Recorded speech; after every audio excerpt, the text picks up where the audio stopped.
front of the race. The gap is the lowest it's been for quite a while. 107 now as Taco Horn just does his shoes up ready. Remember, surviving from the morning breakaway for the second year running. There's something about this race he likes. There's something that he wants to target. He knows what he was doing as well. Went in the early break. He said he wanted to do well in this race, didn't he? As you said, Rob. But in an interview, he said, someone asked him about the wind. He was like, it doesn't matter to me. It doesn't affect me. I've got my game plan. And he must have gone in that early break just, as I previously said about us, doing as little as possible. He'll have been in that breakaway just doing the minimum, just doing the less amount of watts he can, pushing on the pedal as little as possible and just trying to save himself. The inevitable would happen where he'll get caught and he needs to be as fresh as possible so he could do what he's doing now and follow. Why would he get in that early break? Would it to be avoid all the chaos behind? Yeah, ultimately avoid all the chaos behind, just free run into the climbs. He can take the food he needs to, he can get the drinks on board, he doesn't have to fight for the feed zone, he doesn't have to worry about fighting for position, because fighting position ultimately is what the class is about. You can waste so much energy by just fighting for one place on the road, two places on the road, and that's what makes positioning the riders that can position so much better, what makes them successful almost in a way in the classics, because they can save so much energy while doing that compared to a lot of the other riders in the peloton. Not everyone can position as well as the best rider. They're on the same stretch of road now. 1 minute 6 seconds, the long straight road, and there's plenty of these on the circuit. Brent van Moer's ridden brilliantly today. Lotto Destiny continue to ride. That's because their young man, 20 years of age, Arnaud Delis, who wasn't even born the last time Lotto Destiny won an opening weekend race, I should say. André Schmil, their last winner in this race. Is this to be the next man, the next generation? Yesterday, second in the Omloop. I think that's Van Moer done. I think Delis then just give him a little pat. You can see him just moving down the line, just in next to that first Jumbo-Visma rider there. So it's just... Yep, so Lotto have lost a rider on the front now, Rob. And he's Seneschal and the Cofidis rider left on the front. And the Cofidis rider is Alexis Renard. We're getting information from Jocelyn, who's producing us from our headquarters in Paris. Thanks for this, Jocelyn. Of course, he's the head of all things that we talk about on here, and he's getting information that there has been a fire just outside the finish line area. So there will be a deviation, a diversion on the final local lap. We're yet to find out exactly how that will roll. It looks as though it might be a little longer, though. Not the news that these five in the front were hoping for. That might give the peloton a chance to put that fire out, though, Rob. Badum. I was about to say that Jumbo-Visma had lit up the race, but there you go. Whee, coming in thick and fast. 17 Ks to go, or maybe a little more. 1 minute 8 seconds.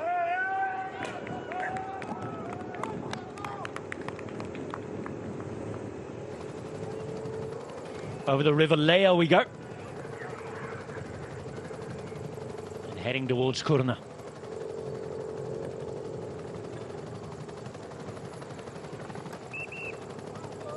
Those flags have been blowing all day long. And the riders are about to change direction several times on the final lap. We're not far away from our first passage of the finish line, which comes with just under 13 Ks to go, I think.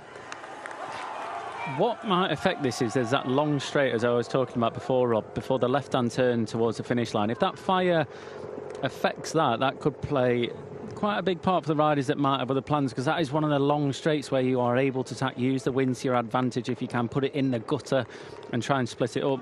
If that doesn't go down there, it could affect the likes of what Dylan van Baarle might be thinking with Christophe Laporte in this bunch, what Stuyven might be thinking with a couple of teammates in there as well. The guys that know that they can't beat Jacobsen, Delis in a sprint, they'll have to try something else. And if that straight's not in there, a very good straight bit of road where you can split things, if that's not in there, that could change what they do, maybe attack earlier. But with these guys riding, I can't see it happening just yet. We'll find out when we go down that straight if it does happen. We're also getting some news now from our colleagues on the ground from Flemish television that say that the fire might well have been sorted in time, and there might not have to be a change in the end to the route. Thanks to Jeroen van Pelegem for that information. It's exciting, this extra unknowns into the mix as the gap goes now just over a minute. It's coming down, isn't it? It's coming down.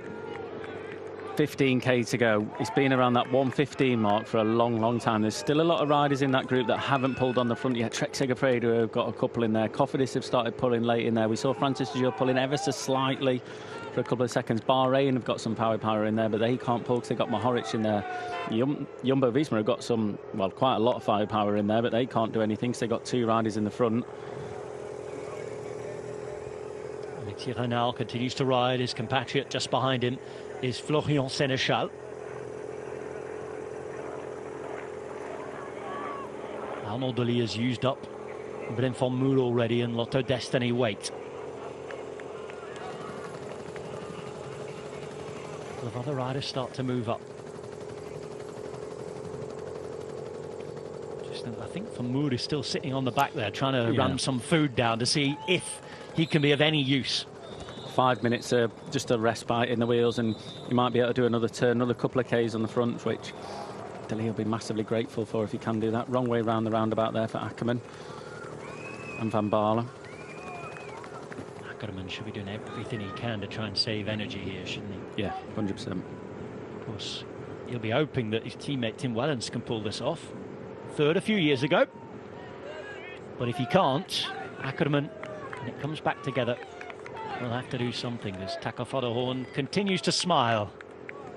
Mohoric knows that Benoot and Wellens have to attack ultimately. They know that they have to go, and I think a lot of the pressure, a lot of the Van Hooijdonk will obviously, if Benoot goes, he gets a free ride, he doesn't have to chase that down. Taco, he'll rely on Mohoric to close those down. So I think Mohoric has got quite a lot of pressure on his shoulders in terms of he knows those attacks have got to come. They know that they can't sprint, so they know they have to try something else. And for Van Hooijdonk, he can benefit from that. He can just say, well, I'm not riding because I've got Tish behind, or Tish can say, I'm not riding because I've got Van Hooijdonk behind. They've got that joy of having 2 teammates in there. But ultimately, for me, they have to get rid of Mohoric and they have to get rid of Taco, because Taco, as we know, is quite quick when he needs to be. Adam, tell me. It's gone to below a minute. And these are the big riders in this group confirmed on the graphics now. You look at the wind. 32 who are here. The wind as well, Rob, sorry. The wind here as well. We're talking about how riders might use this as a benefit on the final lap here. They're going to do this again, and I think this is the straight just before the finish here. It's open, it's wide. You can see the riders moving up. Jumbo-Visma moving up on the left-off side. Traknik moving up with Christophe Laporte in his wheel. They all want to be out of the wind a little bit. Magnus Sheffield just not caring, just absolute beast, just doing it on his own. But if the likes of Traknik want to do this with Laporte on his wheel, Van Baarle as well, this is a perfect opportunity to try and split things, really get those sprinters massively out of position for that last lap coming into the finish. We know that Stuyven's in there. You can see from Marker, just seen on the list, that Caden Groves has made it into that group as well. Another sprinter for Alpecin-Deceuninck, but no teammates to help him. And that's the situation that several sprinters find themselves in. Now then, here we go. The turn that is in the background of the shot here will be the last turn of the race. The breakaway riders are heading into the finale. It does look as though there has been no diversion. That's very good news for these 5 riders out there. And this is where the finale will take place. The bell is about to ring, and we're going to have one full lap around Kuurne with Benoot and Van Hooijdonk alongside Van der Hoorn, Wellens and Mohoric. Tailwind finish as well, Rob. Super fast finish. 1 lap to go. The bell rings towards the end of Kuurne, Brussels-Kuurne. This group were away with 70 kilometres to go. And they're still there with 1 lap remaining. 12 kilometres on the flat, in the wind, and with many a left and right turn on this particular local circuit. Behind, we've got a real good collection of fast sprinters. Not too many teammates to help them set up a sprint, though. You can just see Caden Groves, left-hand side, sitting on the wheel of Davide Ballerini. He's there, he's ready. Remember, Jasper Philipsen crashed earlier on today. He missed one of the first splits. Sepp van Marke waits and follows. He's on local home roads, but all the expectation, if it does come to a sprint, heaped on Fabio Jakobsen to try and rescue the start of the season already for Soudal Quickstep, because they didn't appear yesterday. They've missed out in numbers here today. This is their territory, and yesterday they were taught a lesson by the noisy neighbours from over the border, Jumbo-Visma. They are doing that to them again today. But there's one other local home hope. It's a rider from Belgium in a Belgian team, and it's Arnaud Delis, who's here ready and waiting. Coquard is there as well.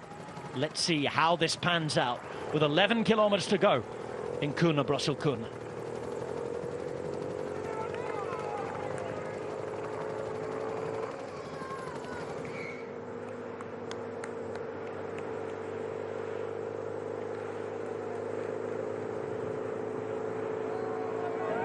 The fire's been put out.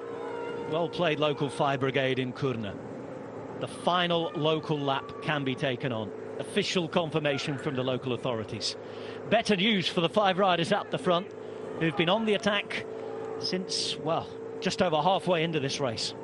Taco van der Hoorn has been on the attack since the start of the race. He was in the morning breakaway, just as he was last year. This time we'll be hoping for a different result. He was caught very close to the line last time out, but he's got 4 very, very strong riders around him. OK, let's get to it, Adam, because behind their chasing, that's what they have to carry on doing. At the front, how do the riders play it? Because we know that Mohoric on paper's the fastest. Taco van der Hoorn can sprint. 3 other riders, though, we think have to start trying to do something at some point on this final 10.5 kilometres around Kuurne. 2 definitely. Tish Benoot has to try. They've got to say out of the 2 of them who can sprint the better, and it's probably Van Hooijdonk. So Tish has to try. Wellens, yes, he can sprint, but on uphill terrain. This is not an uphill sprint. He's not that quick compared to the other 3 in there. So I'd say Tish and Tim Wellens, they have to try. They have to try and get up the road. They have to try and distance himself from Mohoric. For the likes of Van Hooijdonk in there, he can afford to follow a little bit, put that pressure on Tish to try and get up the road and try and just follow the wheels and save himself a little bit for the sprint. Taco will look for Mohoric either to do that majority of the work and then try and take advantage of Mohoric doing that work, because we know that he's good at going solo. We know that he's a very clever and astute rider that picks his moments quite well. So it wouldn't surprise me if we saw Taco try to use up Mohoric a little bit, try and do the majority of the chasing, then try and take them all by surprise and try and go on an attack. I think he'd do that from up until about 1.5 km to go, then he'd gamble for the sprint, but that gap is still stabilised. And I was just thinking then, Rob, as they're coming into the finish straight, without the big lead-outs, without the big lead-out trains, we know how much Jakobsen especially relies on his lead-out train. With all these riders in here, this is a good chance for them all to get a result, and it is going to be very, very scrappy indeed. And with a tailwind finish, you don't have that benefit of being able to, you know, follow the wheels. It's going to be fast. There's a lot of riders that will feel a lot fresher with the tailwind as well, feel like they can do it. So for those sprinters indeed, and not having that big lead out they normally have, they're going to have to contend with 20 sprinters almost fighting for the win, rather than just a handful of lead out trains and maybe 10 sprinters. So it's going to be dangerous in that bunch as well, and with the crosswind just before the finish there might be splits happening, so it is going to be aggressive. But this front group, I expect at least 2 people from that to attack. It's got to be. 8.5 kilometres to go, and the gap is unchanged. A minute. Are they going to start fooling around? And this is all hypothetical, because we don't really know how any of them are feeling. You know, Mohoric might feel like 10 men, and he might want to go on the attack himself and try and distance them. Jumbo-Visma have the numerical superiority. Dutch team Jumbo-Visma on fire yesterday, changing racing, and for the 2nd year in a row, breaking the rule that you need to race before Omloop to win Omloop. It had been 42 years before Wout van Aert turned up on day 1 last year and won on day 1. Yesterday it fell to Dylan van Baarle with 6 of the 7 they lined up, yet to turn a pedal in anger before yesterday's race in racing. They put on another exhibition so far, the way they broke the race up, the way they made the move with the 4th rider, just letting the wheel go on that climb earlier on. Tratnik couldn't stay in this group, could he? But they got 2 in the group. and they're looking good. It's been a long time since this Dutch World Tour team won this race as well, Adam. They were Rabobank the last time they won it.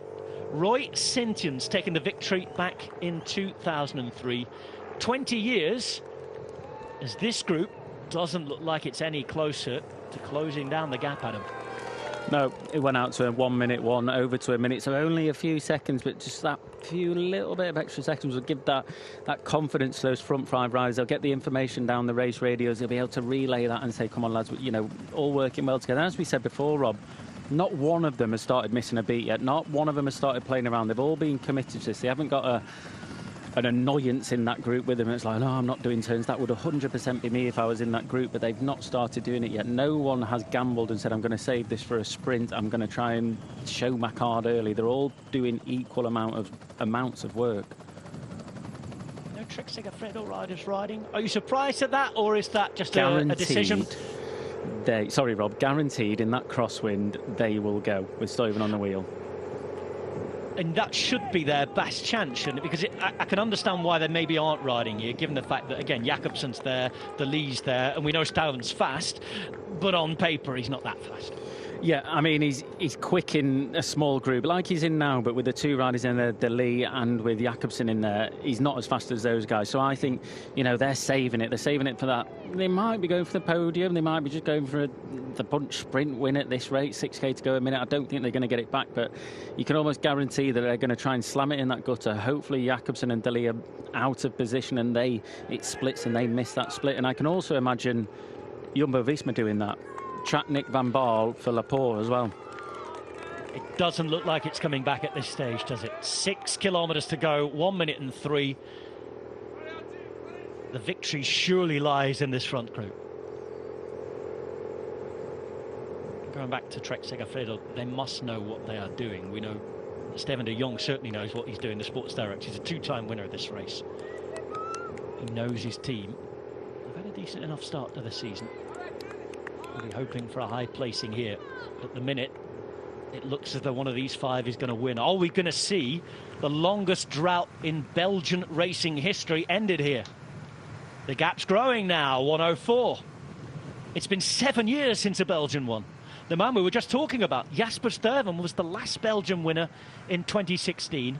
At the time, it was his first big breakthrough in, wasn't it? He's since gone on to win a monument, be up there in the Worlds, on the home roads in Leuven, and here he is racing behind with this group in front as another kilometre ticks by. Adam, it's here, isn't it, the win?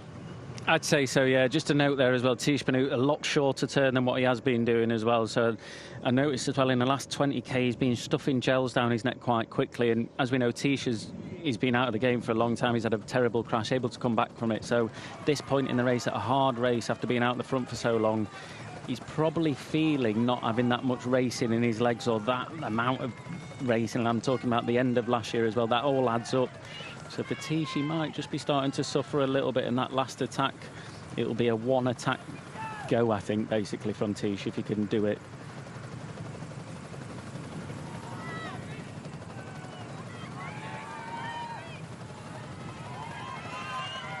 Just under 5 kilometres to go. 1:03, and Jumbo-Visma are here. An oversight on my part before. I was looking all the way back to 20 years. Dylan Groenewegen was in this team when they won it a few years ago. I always forget he was with this squad. Once in 20 years, and they're certainly on fire again in the week. Now then, we've got to move, and we've got a little bit of a gap left there, and Taco van der Hoorn is meant to close it. Yeah, Tiesj just got on the radio. Then, as mentioned, he looked on his last legs, just doing a little bit of a shorter turn. And I think what he said then, just coming out that corner, just on the radio, Nathan, just push a little bit, push a little bit. I think Tiesj is just on his last legs. He hasn't got a lot left to do. As he runs at this, he might just have a go. Or no room, not having a go at it. But I think Tiesj is pretty much done for today. You can see him again just accelerating Van Hooydonk, and this is a bit Mohoric. Go on. Tim Wellens saying to go, but missing the wheel. Taco going to the back. As we mentioned with Taco, he can sprint, but he can also time trial very well. He can probably go on the attack, use the other riders up. He's a very clever rider. So the games have started. Gap remains more or less the same. It's for Hooydonk here. Wellens looking around. The mischievous looks there. The mistrust is now into the group. The issue what Van Hooydonk's doing here is Tish is feeling this bad. Tish is the one that's sort of saying, you do this now, you do that. They need to do role reversal, because all that Van Hooydonk's doing here is tiring himself out, and Tish is the one that's suffering. So Tish needs to be the one on the front trying to push on and giving Van Hooijdonk that sort of free role to just follow, almost exactly role reversal what they're doing, because to me Tish looks to be the one that's suffering the most, not Van Hooijdonk. It's slowed right down here with 3.8 Ks to go. They've got enough to play with for the moment. The message will be going back as we get the move from Benoot. Benoot bangs his way to the front, and it's down now to Mohoric to try and control. Wasn't really a big dart out the group, was it? That relatively easy, you'd say, for Mohoric to close that gap. Tish needs a climb. He needs something hard. He needs something hard before it to be able to really stretch his legs out a little bit. This is dangerous, though, because Mohoric looks around. He gets 1.5 meters, and now it's for Hooijdonk who has to close. And we all know how dangerous Mohoric is when he gets a gap. For Hooijdonk reacts at just the right time. He was drifting, ghosting away there. He's drifting, ghosting. Just keep an eye on Taco. He's had to respond to attacks, but everyone else has been doing the following so far. He's putting himself on the back. He's got Tish behind him. Tish, for sure, I was going to say, should have gone again, then use that speed. It's easy for us to say doing that, but Taco, just watch him, just drift himself to the back again, making sure he's got eyes on everyone. And if he does go, he'll use that speed to be able to go. He'll use them by surprise. For Hooijdonk now, moves to the front. This time it's harder for Mohoric to try and close the gap, and for Hooijdonk there's a little bit of a gap now. Mohoric is giving his all. He started to labour, and it's not coming back. It's not coming back at the minute. He's just about to get into the slipstream, maybe. We're on that little point where the elastic could have just snapped, and it might still yet do, because look at Nata for Hooijdonk. He's out there, he's away, he's not quite on his own yet, but he's having a real decent go at this one. He's having a good go. He's in the slipstream, though. He's almost on that wheel. Not quite, but he's a very good bluffer as well. You can see them behind. If they were full gas, Taco would have his head right down. He's looking around. He's looking. You can see he's not full gas, but for me, Taco is just waiting. He's letting these punches go and go and go, and he'll just pick his moment when he can. Van Hooijdonk needs to get off the front. Let Tish do a little bit of this work. You can see Tish out the saddle. Tish needs to go. This is the crosswind section now, and look at Van Hooijdonk. He's just putting everyone in the gutter. No one's getting a sit off of it. 2 kilometres to go. Only one turn left, Adam. That wind blows right across this road until the final few hundred metres. It's for Hooijdonk, Mohoric, Wellens, Benoot, Van der Hoorn in that order. Tish needs to go. Tish needs to take that pressure off Van Hooijdonk being on the front foot there. Van Hooijdonk's a quicker sprinter. He's got better legs. I think Tish needs to take that pressure off him. Force Wellens, force Mohoric. Wellens, Mohoric. It is Wellens up in a white jersey now. By the way, it's for Hooijdonk wearing 16 in the yellow jersey. Look, this isn't good. You can see Mohoric, pardon me, looking around. Now then, Benoot's going to go. Benoot makes his move. Can Wellens go with him? That's the question. What are the others going to do behind? They wait, they watch. You could just see Hooijdonk was trying to get in the way there. Taco Van der Hoorn moving up, doing up those shoes and getting ready. We're coming up to the Flamme Rouge now. Just 1 kilometre to go. And Mate Mohoric watches and waits at the back. Thinks about it. The dart doesn't come. And there's 1,000 metres now to the line. Just when they get up to this arch. There's so much watching and waiting. Behind, we haven't seen them for a while. They must be getting closer. At the minute, not close enough. That's and early. now it's for Hooijdonk. Again, a big move. Mohoric across the other side of the road, and as they come towards the Flamme Rouge, it's Wellens who tries to close this, and look at Nata for Hooijdonk go. Wellens is getting up into the slipstream, and it is Mohoric who has to try and close. He's done it once before. Wellens is right on the wheel now, and they're going to come into the final left turn with Nata for Hooijdonk waiting. Benoot's right at the back here. Final left turn. There's been lots of fun and games, but nothing that's managed to stick. Tailwind here. And if you got the right time, it could be. Benoot is going to try and take his chance. Ghosts up the right and goes. And there is Tish Benoot with a gap. He has to try and hold it to the finish now. It's a tailwind here as Wellens sets off in support. Oh, and look at this. Tish Benoot might have just got it. Benoot's away. Benoot's riding. And is this going to be finally the day that he wins a race at home? Ties Benoot, who burst onto the scene a few years ago at the Ronde van Vlaanderen. We always knew he'd have to win alone. He picked his moment, he made the move, and in Kuurne, Kuurne, Ties Benoot looks like he's about to hold on. They sprint behind, but he knows it's his day. 2 out of 2. Jumbo-Visma dominant, and you will not get a more popular winner than Ties Benoot. Fantastic at the start of the season for Jumbo-Visma. And when you came around the corner there, Adam Blythe, one man who you thought who wasn't going to win was Ties Benoot. His chance may be gone, but he ghosted up the right-hand side there, and it is a Jumbo-Visma 1-2. Now, can they also win the bunch sprint behind? Because Christophe Laporte is coming up through the centre. Around him, Arnaud Delis tries to beat him, but it's Laporte who's hanging on, and Christophe Laporte is also going to win the bunch sprint. Jumbo-Visma in dominant fashion. They did everything right. Benoot takes the win. Bang, they've done it again. It's a 1-2 and a bunch sprint behind. Fantastic in Kuurne, Kuurne. I couldn't have got that more wrong if I tried. Ties Benoot, what an attack. Waited at the back, and when everyone sat up, just used that speed down the right-hand side. Everyone was looking left. He chose the right side to go down. That moment of hesitation from Tim Wellens there, just give him that extra gap. And as soon as he got into the rhythm, the amount of attacks that Wellens had to follow, that was the one that he made stick there. He knew that no one could get on the wheel. He knew that he had to go full gas to the finish. And, I mean, this team...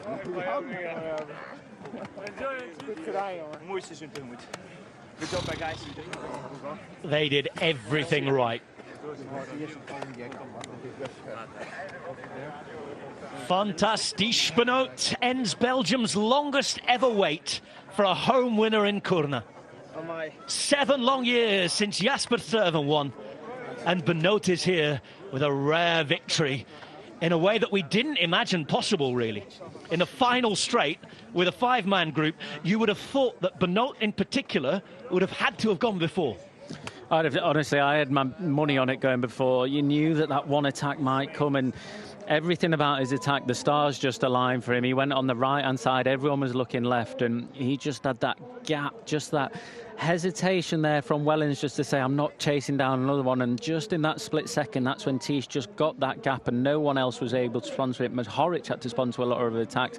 Wellens had to respond to a lot of them. And Ties, he just had to follow, made one dig, and that one last attack from him, perfection. He couldn't have done anything better coming into that finish there. I'm talking about that last attack down to perfection. Jumbo-Visma, 4 riders on the podium in 2 days.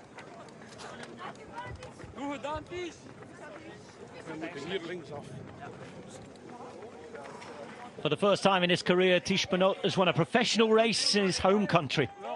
He's a winner in Kuurne, Kuurne, and this is how he did it.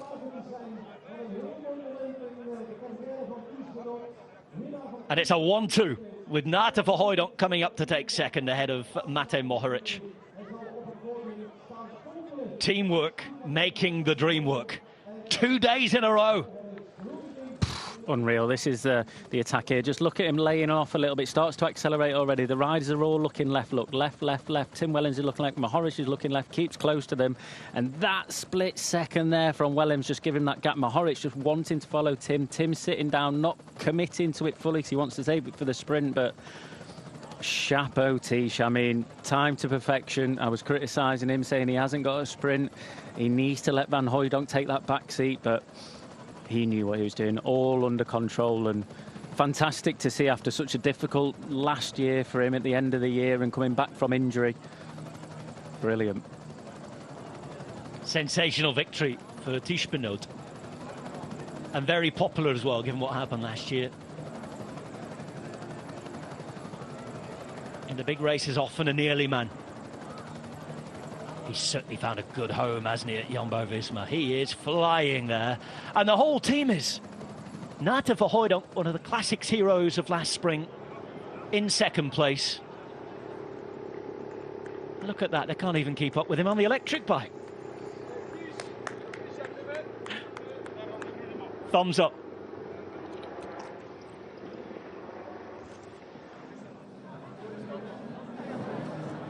So Benoit, the winner.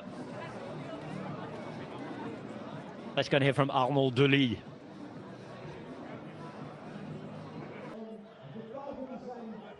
Arnaud Delis thinks about what might have been. We look at what happened. Tiesj Benoit victorious in Flanders for the first time in his career. It's only a 4th career win, but Tiesj Benoit is the first Flemish winner in Kuurne for 7 years. And it's a Flemish one too. It's a Jumbo-Visma one too. Verhooydonk, 2nd on the podium. Matej Mohoric in 3rd. Laporte and Delis bringing up the peloton. Jordi Meus, Jacobsen and Sturven all in the top 10. Let's hear now from another Belgian, Jordi Meus, who finished 8th.